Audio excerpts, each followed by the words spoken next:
Kaleshwaram project నిర్మాణం design సహేతుకంగా లేదని తెలంగాణ మంత్రులు విమర్శించారు.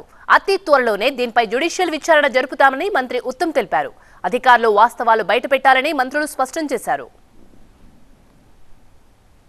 Investigation, inquiry, the judicial inquiry, repair work. What is of serious concern is, ఇది ఇప్పుడు బ్లాక్ 7 లో డిస్కవర్ అయింది, అదర్ బ్లాక్స్ లో ఇన్వెస్టిగేషన్ అవుతుంది. మరి ఎక్కువ బ్లాక్స్ లో ఇది అట్లనే ఉంటే సరే రీబిల్డింగ్ కాస్ట్ తో సహా ద ప్రాజెక్ట్ బికమ్స్ కంప్లీట్లీ అంటే inoperational or less operational for a period of time. I am asking straight question.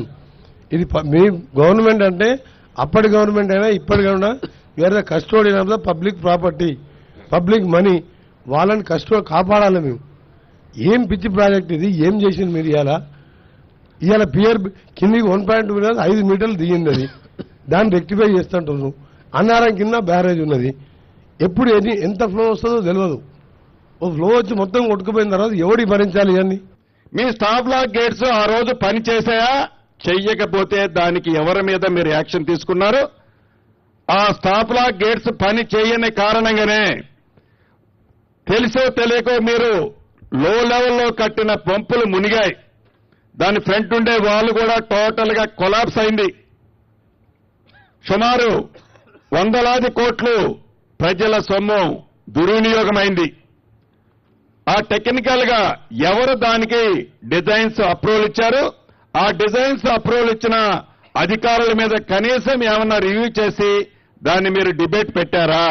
Third party అంశాలను కూడా ఈరోజు మాకు కావాల్సింది బ్యారేజీలు, దాని తర్వాత పంప్ హౌజ్లకు సంబంధించిన అనేక అంశాలు. ఎందుకంటే 3 సంవత్సరాల క్రితం భారీ వర్షాల కారణం మొత్తం పంప్ హౌజులు ముంపుకు గురైనాయి. ఇవన్నీ దృష్టిలో పెట్టుకుని పంప్ హౌజులు ఎక్కడ కట్టాలో అక్కడ కట్టాల్సిన అవసరం ఉండే, కానీ పంప్ హౌజులు ముంపుకు గురైనాయి. సాంకేతిక లోపం ఉంది, ఖచ్చితంగా లోపం ఉంది. దానిపైన తప్పకుండా మీరు ఏ విధమైన నిర్ణయం తీసుకుంటారు?